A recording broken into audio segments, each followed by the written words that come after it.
waar ek vandaan kom. Ek het hier van 'n Wildpark groot geword, 1969, 'n hele paar jaar voor van julle. Was ek hier in Oliver Lodge Laerskool, standaard 3, dis nou graad 5. Ek daar hier begin, met my ouers gedink, hulle het my oorgeplaas na Afrikaanse skole toe, so ek is toe standaard 4 of graad 6 in Noordhoek Laerskool en standaard 5, graad 7 in die Toosius Laerskool gewees. Daarna is ek van 'n Wildpark Hoërskool toe, en daarna na Driehoek Hoërskool. Maar Driehoek Hoërskool was al by Karel de Wet, ook by die straat waar ons 'n woonstapblok, en agter dit was daar asbesskool gewees. Dit was Driehoek Hoërskool gewees daai jare. Ek was daar, was ek in die hoërskool gewees. En ek is hier in Van der Wildpark getroud. En my 3 seuns is hierso gebore. En in 1983 het ek my hart vir die Here gegee. En ek is in hierdie einste kerk, die doopmaak, is ek gedoop. Seker 1983, 84, ek kan nie presies die datum onthou nie, maar ek is hierso gedoop. Deur die destydse hy seker nog steeds 'n pastoor, ek het kontak met hom verloor, pastoor Lens Malberger, van die Hatfield gemeente, wat die was, wat nou River of Life is. So, dit is, ek is dan ook so 'n bietjie geskiedenis van hierdie gemeente hierso by julle. Ek het 'n lang draai geloop, nadat die Here my geroep het. En eers in 2016 my vraag gekom. So ek het na uurs gestudeer, my lang gevat, maar ek het dit gedoen. En ek het toen my theologiese studies gedoen. Ek is eintlik gedeeltelik Engels en gedeeltelik Afrikaans. Okay. So as my Afrikaans nie 100% suiwer is nie, vra ek verskoning. Ek struikel so 'n bietjie oor die hogere Afrikaanse woorde, en ek val so 'n bietjie oor my tong. Jy moet my maar vergewe as ek was daar. My pa was van Skotse afkoms, en my ma was Afrikaans gewees, en nooit van Tonde. Hoe ook al sê, Afrikaans is vir my 'n pragtige taal, en ek probeer dit suiwer hou, en ek glo enige taal moet suiwer gehou word. Ek glo julle is getroud daarmee, dat wanneer die Bybel praat van die man of die mens, dan sluit dit die vroue geslag daarbey in. Dit gesê, wil ek noem, dat ek baie lief is vir die Amplified Bible, en ek haal gereeld daaruit aan, of verwys vraag daarna. En net soos die 2 verse wat ek nou uit Romeine vir julle wil voorhou. Dit gee vir my 'n bietjie meer insig, wat ek graag met julle wil deel. Hooplik sal julle ook dit waarneem. Dus vra ek om na die boek van Romeine, hoofstuk 12 te gaan, in verse 1 en 2. En ek hou vir julle voor. Ek vermaan julle dan, broeders, by die ontferming van God, dat julle julle liggame stel as 'n lewende, heilige en aan God welgevallige offer. Dit is julle redelike godsdiens, en word nie aan hierdie wêreld gelykvormig nie, maar word verander deur die vernuwing van julle gemoed, sodat julle kan beproef wat die goeie en welgevalle en volmaakte wil van God is. Die Amplified Bible sê, I appeal to you therefore, brethren, and beg of you in view of all the mercies of God, to make a decisive decision to dedicate the dedication of your bodies, presenting all your members and faculties as a living sacrifice, holy, devoted, consecrated, and well-pleasing to God, which is your reasonable, rational, intelligent service and spiritual worship. Do not be conformed to this world, this age, fashioned after and adapted to its external, superficial customs, but be transformed, changed by the entire renewal of your mind, by its new ideals and its new attitude, so that you may prove for yourselves what is the good and acceptable and perfect will of God, even the thing which is good and acceptable and perfect in His sight for you. Nou wil ek dieselfde verse aan julle voor, maar vrylik vertaal vanaf die Amplified Bible na Afrikaans. As julle volg in julle Bybel, kan julle die meer verklarende gedeelte sien.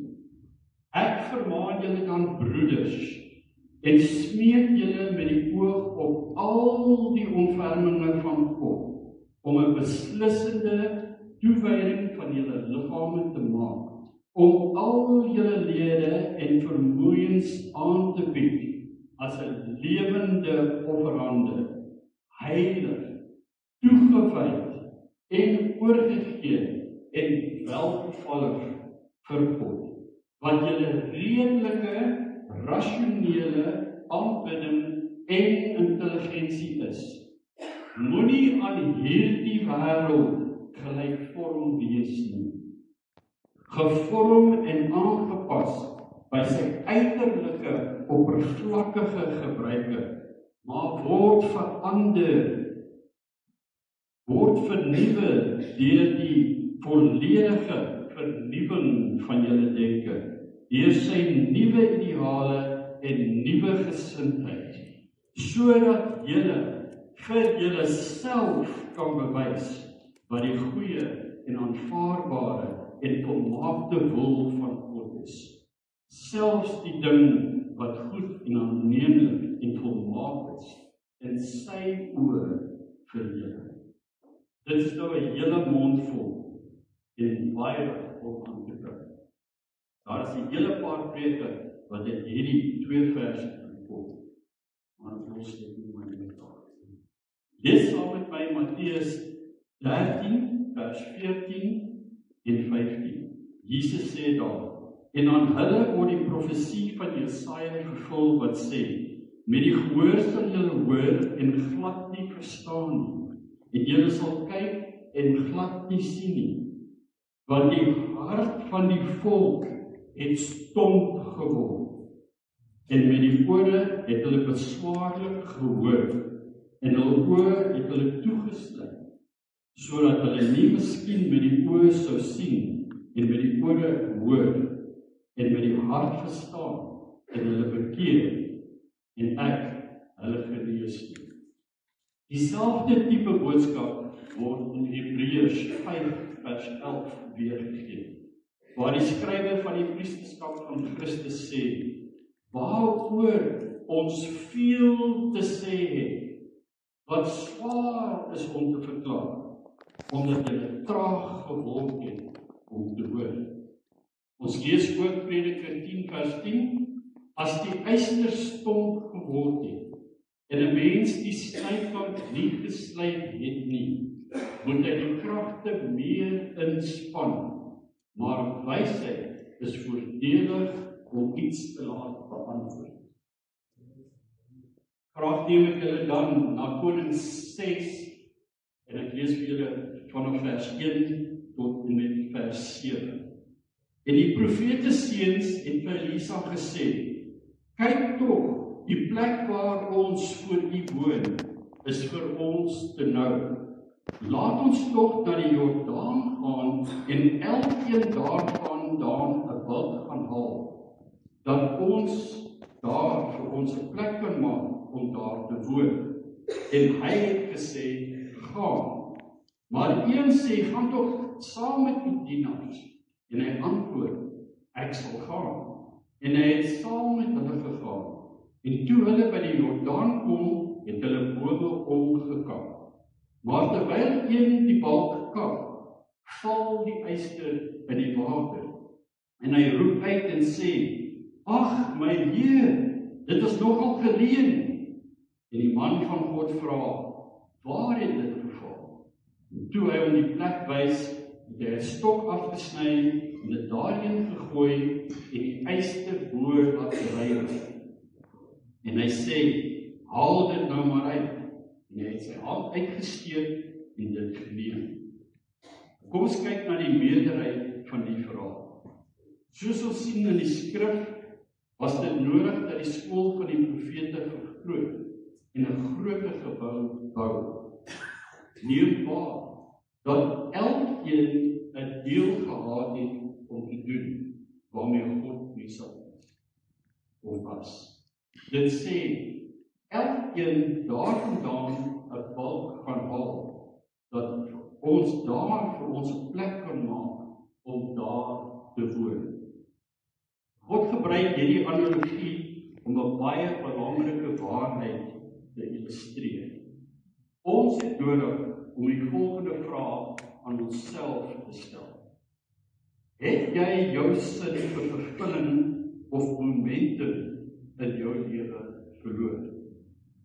Het jy op een of ander tyd gevoel dat jy jou geestelike snykant verloor het?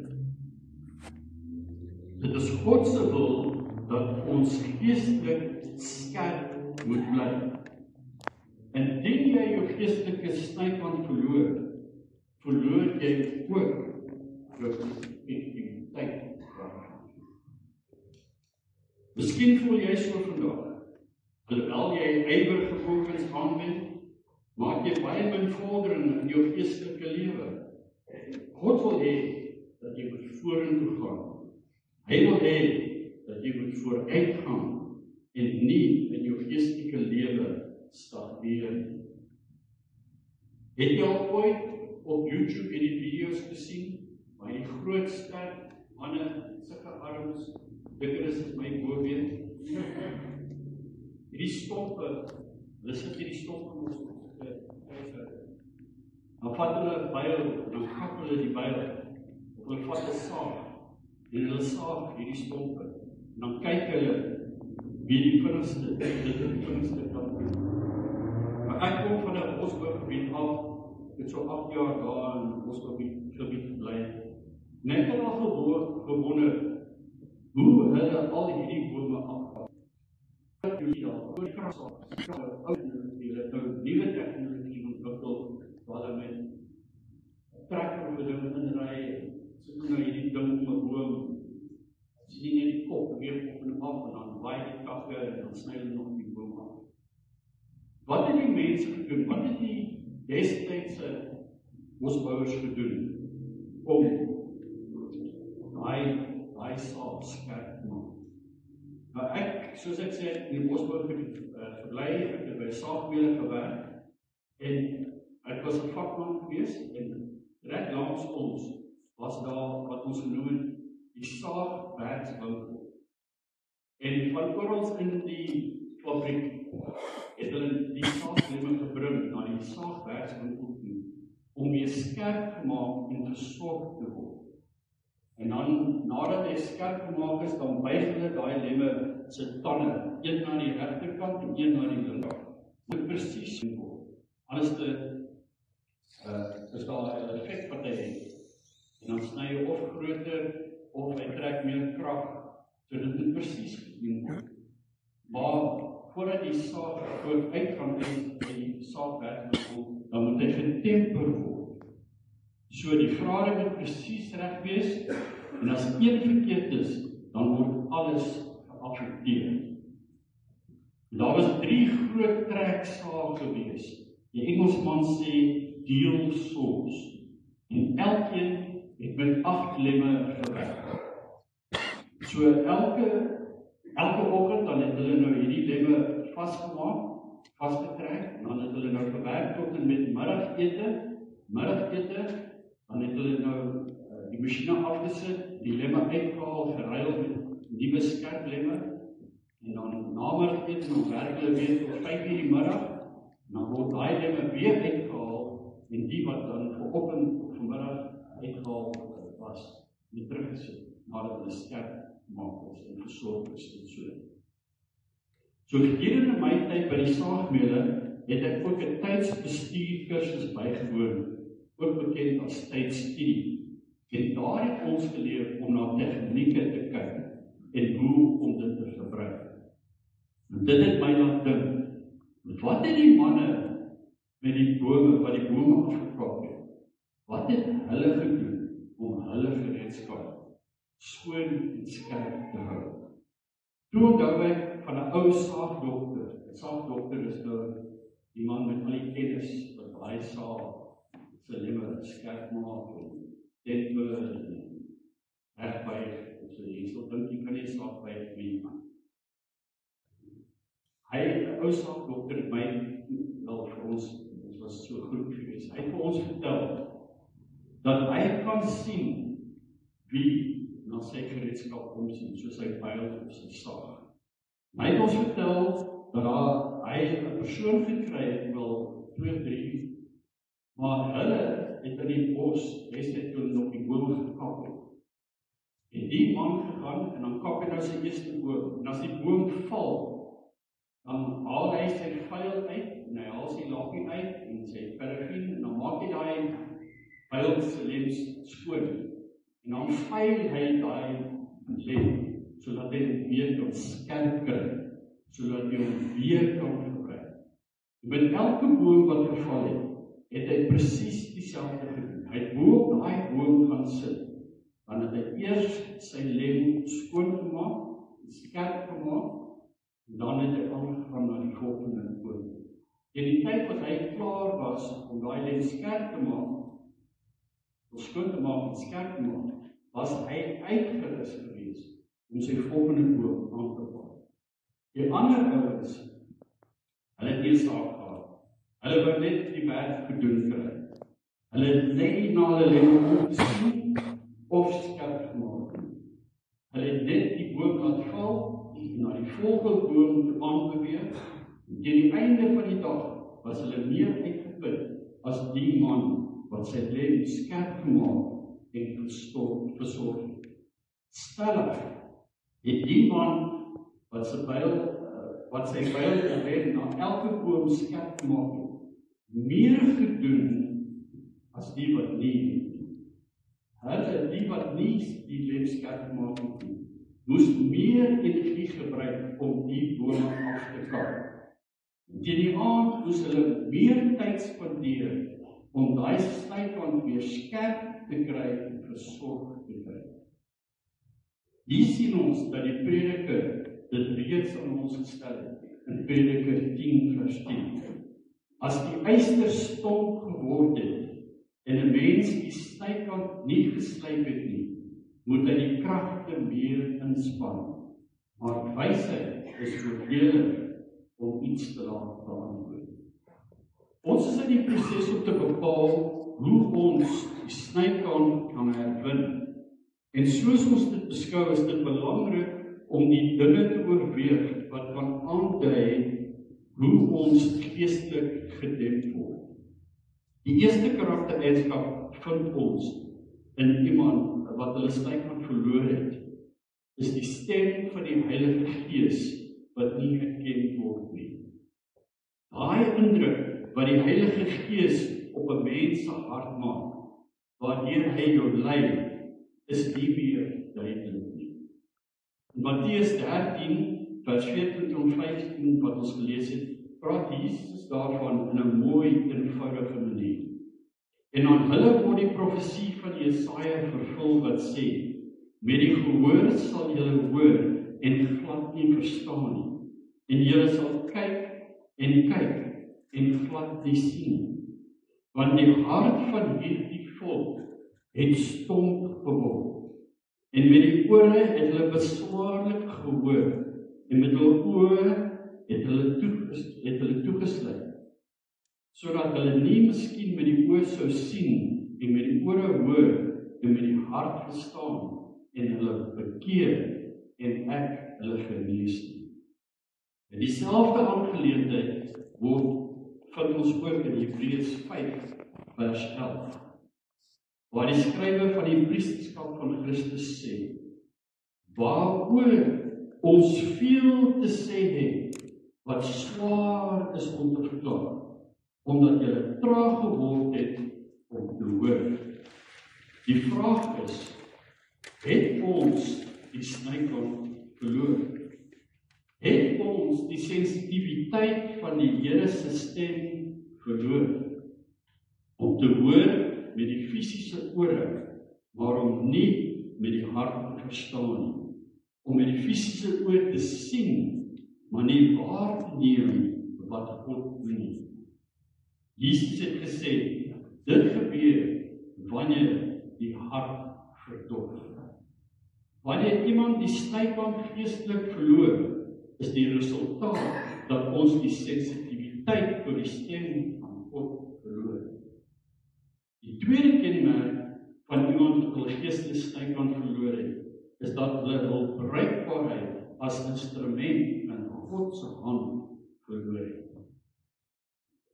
Openbaring 14 vers 14 tot 16 sê, en ek het gesien en kyk, daar was 'n wit wolk en een soos 'n mensseseun wat op die wolk sit, met 'n goue kroon op sy hoof en in sy regterhand 'n skerp sekel. Die een wat op die wolk sit, met die wit kroon op sy hoof, is die Here Jesus Christus. Die oes op die aarde is verlossing van verlore mensheid, maar manne en vroue wat nie 'n verhouding met God het nie. Wat dan is die skerp sekel? Dit is die kerk. Dit is ek en jy. Ons is immers die tempel van God. As God se verlore mensheid gaan oes, gaan dit met die mense gebeur, met God se mense. U en ek moet die skerp sekel in God se hand wees, die instrument, in sy groot plan van mensekind se verlossing. Dit beteken die huisvrou, die dokter, die besigheidsman, die onderwyser, die student, die trokdrywer, die skoolleerling, die pensionaris, enige iemand, ongeag. Ons moet ons hande aan die werk stel tot enige praktiese werk waarmee ons geseën is om mense te red en dissiplineer. Laat ons besluit om 'n skerp en effektiewe instrument, 'n skerp sekel in God se hand te wees. 2 Konings 6 vers 1 tot 7 gee vir ons 'n belangrike insig hoe ons die geestelike snykant kan hervind. Kom ons kyk na die meerderheid van die verhaal. Soos ons sien van die skrif, was dit nodig dat die skool van profete vergroot en 'n groter gebou word. Neem waar dat elkeen 'n deel gehad het om te doen waarmee God besig was. Dit sê, elkeen daarvandaan 'n balk gaan haal, dat ons daar vir ons 'n plek kan maak om daar te woon. In God se koninkryk plan om geestelik skerp te wees, is nie net vir sommige mense nie. Ons is almal 'n verpligting om te groei. Daar is nie 'n uitsondering nie. God het 'n rol vir jou en vir my om te vervul. Ek en jy het nie 'n vrystelling van God se koninkryksplan gekry nie. Hy het 'n deel vir jou en vir my in sy groot plan om die wêreld te bereik. In 2 Konings 6 vers 4 tot 5 word ons vertel van 'n profeet wat sy snykant verloor het. Dit sê, en toe hulle by die Jordaan kom, het hulle bome omgekap. Maar terwyl een die balk kap, val die yster in die water en hy roep uit en sê, ag my Heer, dit is nogal geleen. Neem kennis dat die persoon hard gewerk het, besig om die boom af te kap. Maar te midde van sy inspanning verloor sy snykant. Die byl se kop wat in die water val. Nou sal mens dink, wel, jy sal nie in so 'n toestand beland nie. Jy sal mos nie jou snykant verloor, tensy jy buite God se wil is nie. Maar, as jy die stuk weer lees, sal jy sien dat die mense in God se wil was. Hulle het in geestelike toestemming gehandel. Nie net het die profeet gesê, gaan nie, maar hy het saam met hulle gegaan, wat soveel te meer bewys, dat hulle reg gedoen het. Mense sal dink wel, 'n geesvervulde man of vrou sou nie hul snykant verloor het nie. Nee, daar is geen aanduiding dat die persoon wat die snykant verloor het, nie geestelik was nie. Elke aanduiding sê dat hy geestelik sterk is. So wat leer dit ons? Wees versigtig om te dink dat ons nie ons geestelike snykant kan verloor nie. Dit kan met jou gebeur. Dit kan met my gebeur. Ons kan almal ons snykant verloor, indien ons nie versigtig is nie. Vriende, dit is noodsaaklik dat ons waak om nie ons geestelike snykant te verloor nie. Dit is iets waaraan ons almal moet werk. Net omdat jy dit vandag het, is nie te sê dat jy dit môre nog sal hê. Die goeie nuus is, indien jy jou geestelike snykant verloor het, jy dit weer kan herwin. Weet dit nog, wees waaksaam om dit in stand te hou, om sterk te bly vir God. As jy vandag in alle waarheid en deursigtigheid na jou lewe kyk, kan jy dalk sê dat jy daai snykant verloor het. Daai opgewondenheid, daai ywer, daai geestelike passie wat jy eens gehad het. Indien jy inderdaad jou snykant verloor het, hoe kan jy dit herwin? Wel, deur na die hoofkenmerke in hierdie hoofstuk van 2 Korintiërs 6 te kyk. Die eerste beginsel is gebaseer op die man wie se byl se kop verloor het. Terwyl een van die profete besig was om te werk, het sy byl se kop in die water geval. Dit sou vir hom sinneloos gewees het om aan te hou kap met die byl kop wat af is, net die byl steel. En daarop aan te gaan. Hy sou geen vordering gemaak het. En tog is dit wat vele Christene vandag doen. Hulle het hul snykant verloor en hulle gaan net deur die gebare en maak geen vordering nie. Hulle kap net met die steel van die byl. Hulle dink, wel, ek weet ek moet vandag werk gaan, so ek sal gaan. Solank ek besig lyk, miskien sal niemand die toestand van my hart sien nie. En hulle doen dit net vir weke en maande en jare. Geen vordering, geen groei nie. Hulle swaai net die byl steel sonder die byl. Daar is geen inspanning nie. Indien dit jy is, moenie net die byl steel swaai nie. Indien jy nie vordering maak nie, erken nie. Totdat jy gewillig is om die feit in die gesig te staan, dat jy nie gegroei het nie, kan jy nie jou geestelike snykant herwin. In vers 5 sien ons die tweede beginsel van 7 om ons geestelike snykant te herwin. Dit is die reaksie wat die man wat sy snykant verloor het. Ons lees, terwyl een van die profete besig was om te werk, het sy yster in die water geval en het uitgeroep en gesê, ag my Heer, dit is nogal geleer. Toe die man die yster verloor het, sy snykant, het hy uitgeroep, ag, en na die profeet gegaan. Die profeet was die godsverteenwoordiger in daardie dae. Hy was die mondstuk van die Here. Indien jy van God wou hoor, het jy na die profeet gegaan, en die profeet het die woord van die Here aan jou gegee. Vandag het ons direkte toegang na die Here as 'n individu.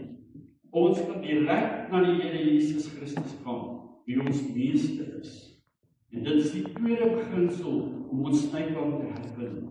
Ons moet besef dat die enigste een wie jou snykant kan herwin as dit verloor, is die Here Jesus Christus homself. Ons het nodig om ons oë van mense af te hou. Ons oë op die meester te vestig. Baie mense maak hierdie fout deur hulle oë op mense te hou. Ons sal altyd teleurgesteld wees indien ons oë op die mens ingestel is in plaas van die Here Jesus Christus. Daar is net een wat jou kan help om jou te verwin. En dit is Jesus Christus. Geen man, geen vrou kan daai plek inneem. So vandag, plaas jou oë op die meester. Hy wil by hom om jou snykant te herwin. Die derde beginsel is, neem verantwoordelikheid. Indien jy jou snykant verloor het. Ons kyk weer na vers 5. Waar terwyl een die byl kak, val die eyster in die water, en hy roep uit en sê, ag my Heer, dit is nogal geleen. Dit is belangrik om te verstaan, dat die eysterkop van 'n byl nie net afval nie. Hulle val alleenlik af, en dit nie behoorlik onderhou en nagesien word. Nou is dit daar, gebruik bitter min mense 'n byl om groot te kak. Party boere op 'n plaas wel. Party mense wat vleis braai, sal dalk 'n byl gebruik om fyn goedjies te kak. Maar deesdae kry ons alles ons kits. Alles word alreeds voorsien. So dis dit vat en gebruik. Nou is daar word ons ook nie van 'n byl wat sy kop afgekom het. Selfs 'n hamer se kop word afgekom het. Die grootste rede waarom die byl op die hamer se kop afval, is omdat dit nie in stand gehou word nie. Dit moes die geval wees hier in 2 Konings 6:6, waar die eyster verloor is. Hy het die byl gebruik. Hy was verantwoordelik om te sorg dat die eysterkop opbly. Die punt is dit, indien jy jou snykant verloor het, moet jy verantwoordelikheid neem. Indien dit iets is wat jy kunt doen of nagelaat het om te doen, kom tot inkeer en bekeer, neem verantwoordelikheid en hou op om ander te blameer. Soos wat jy graag die vinger wil wys na die laaste kerk waar jy was, of jou gade, of jou baas, of wat dit ook al mag wees. Niemand kan jou snykant van jou wegneem nie. Jy kan veroorsaak dat dit stomp word, of dat dit verloor. Net jy kan. Hou op om ander te blameer en neem verantwoordelikheid indien jou snykant stomp geword het of jy dit verloor het. Dit is nodig dit is 'n nodige stap om jou geestelike snykant te herwin. Die vierde beginsel in die herwinning van jou geestelike snykant is om te weet waar dit stomp geword het of jy jou snykant verloor het. Vers 6 van 2 Konings 6 sê, waar het dit geval, het Elisa gevra. Die profeet het toe hom die plek gewys. Hy het die stok afgesny en dit daarin gegooi en die eyster bo laat drywe. Die woorde om op te fokus is, Waar het dit geval? Die vraag, dit is die vraag. Kyk na die reaksie.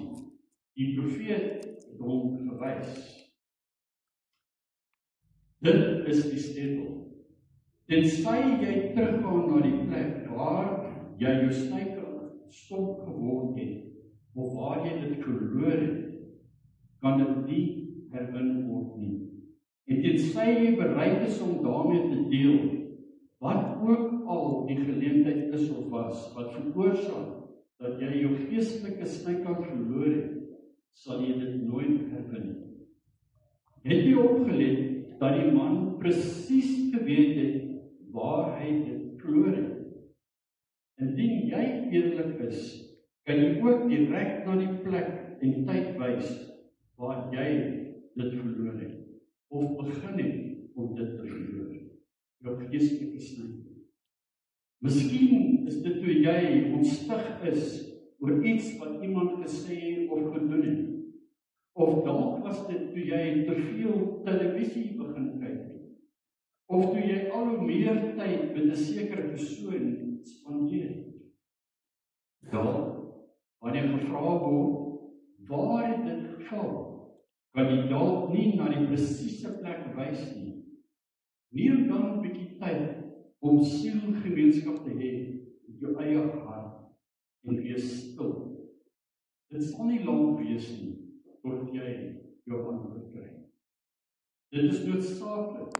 Indien jy jou geestelike snykant wil herwin, moet jy begin waar jy dit verloor het. Sleutel nommer 5 tot herwinning van jou geestelike snykant word ook in vers 6 gevind. En Elisa het 'n stok afgesny en dit daarheen gegooi en die yster bo laat dryf. Hoekom 'n stok? Wat het 'n stok daarmee te doen? Ons moet onthou, die storie in die Bybel is tot ons voordeel. Elke deel is betekenisvol. Hierdie stok is 'n tipe of dit verwys na 'n ander stuk hout waar iets gebeur het, wat baie betekenisvol is vir ons. Die kruis. Die stuk hout waar Christus vir jou en vir my gekruisig is. God wil hê ons moet besef dat Jesus se kruisiging op Golgotha genoeg was om te sorg vir al ons probleme en om ons te herstel, ongeag ons geestelike toestand. Dit is genoeg om ons skoon te maak en ons geestelike snykant te herstel. Die feit is dat dit die enigste ding is wat die krag het om dit te doen. Indien jy jou ywer vir God verloor het en jy geestelik stom geword, kom tot inkeer en sê, Jesus, ek glo dat jou werk aan die kruis genoeg was om my te herstel. Indien jy toepas wat op die kruishout gedoen is dit genoeg om jou te herstel, ongeag hoe ver jy geval het van waar jy eintlik moet wees. Hy het jou mislukking geneem en dit teen die kruis vasgeslaan. Hy het van die dood oorwinning opgestaan op die 3de dag en hy bied jou daai oorwinning aan. Indien jy jou snykant verloor het, die kruis van Christus en die bloed wat op daai kruis gestort is genoeg om vir alles te sorg. Sleutel nommer 6 tot die herwinning van jou geestelike snykant word ook in vers 6 gevind. Waar het dit geval? Het Elisa gevra. Die profeet het hom toe die plek gewys. Hy het 'n stok afgesny en dit daarheen gegooi en die yster bo laat dryf. Die 6de sleutel is krities om te verstaan, om dit verwys na God se aandeel in die restaurasieproses. Kyk na die woorde in die skrif. Die yster bo laat dryf. Van die Engelse vertaling sê, and he made the iron axe head float. Ek weet nie van julle nie, maar ek het nog nooit 'n byl sien dryf. Duidelik was die 'n wonderwerk. God het 'n wonderwerk verrig toe die man sy deel gedoen het. Hy het na die meester gekyk, verantwoordelikheid geneem, na die plek teruggekeer waar die yster verloor is. Indien jy jou deel doen, sal God sy deel doen. Die King James vertaling sê, the iron-head did swim. Dit is teen die ysterbyl se natuur om te swem, maar God het dit laat swem. God bring die herstelling. Hy bring die genesing. Hy bring die sensitiwiteit terug en die gebruik daarvan na hom. Soos jy dit erken, waar jy in sekere areas jou geestelike snykant verloor het, gaan God dit herstel. God se deel is om daai yster te laat drywe, sodra jy erken het dat hy gefaal het. Hy kan dit wat verloor is herwin, selfs of vat dit sy wonderwerkende krag om dit te doen.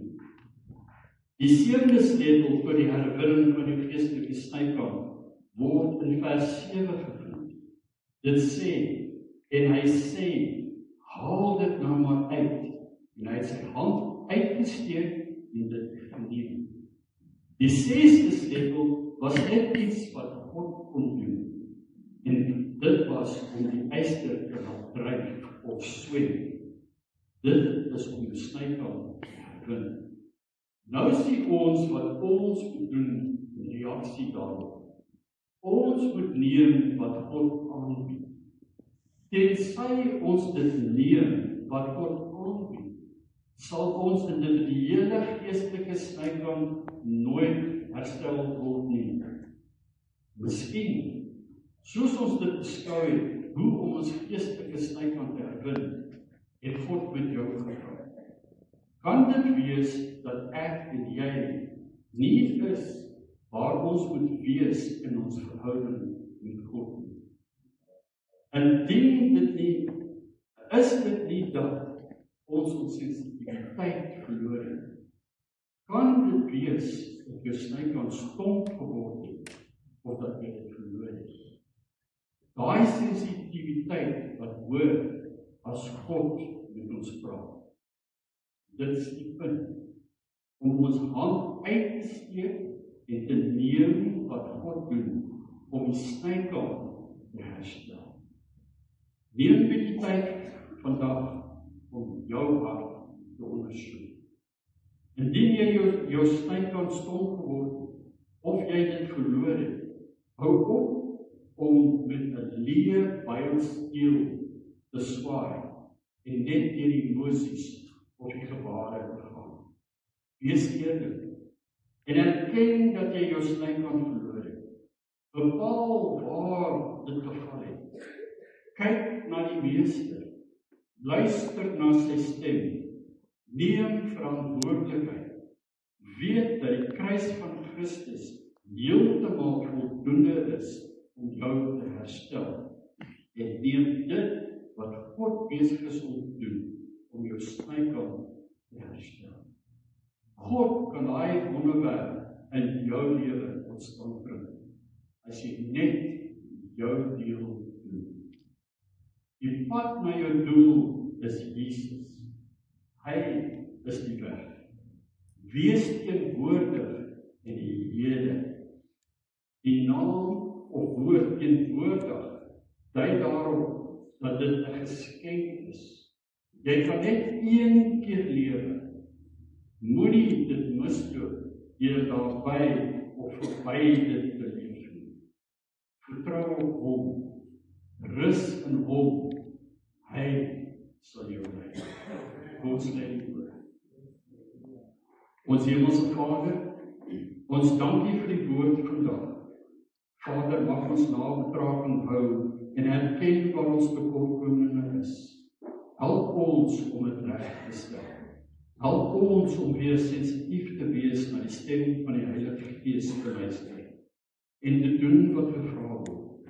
Help ons om ons neiging te herwin en ons hart weer skerp te maak, dat ons ore sal hoor en ons oë sal sien. Mag ons in ons hart verstaan en ons van ons verkeerde weë sal afsien. Genees ons in liggaam, siel en gees en al ons kragte. Dit alles tot eer en verheerliking van die koninkryk en die naam. Amen. Amen.